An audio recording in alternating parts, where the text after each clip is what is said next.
Rusia dilaporkan siap merekrut ribuan anggota pasukan komando elit Afghanistan yang dilatih oleh Inggris untuk berperang melawan Ukraina.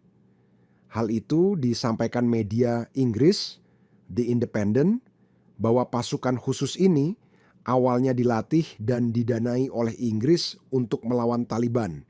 Namun, setelah Taliban kembali berkuasa, Inggris enggan menampung mereka, sehingga Rusia memanfaatkan situasi tersebut untuk merekrut pasukan elit khusus itu. Laporan itu menyebutkan bahwa mantan pasukan khusus Afghanistan kini mendapat tawaran untuk bergabung dengan pasukan Rusia. Tawaran tersebut datang dalam bentuk formulir perekrutan yang disebarkan oleh tentara Rusia. Adapun berbagai cara perekrutan, termasuk tawaran langsung melalui telepon atau kontak dari veteran Afghanistan lainnya. Semua tawaran tersebut mengarah pada satu tujuan, yakni bergabung dengan pasukan Rusia untuk melawan Ukraina.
Download Tribun X sekarang, menghadirkan lokal menjadi Indonesia.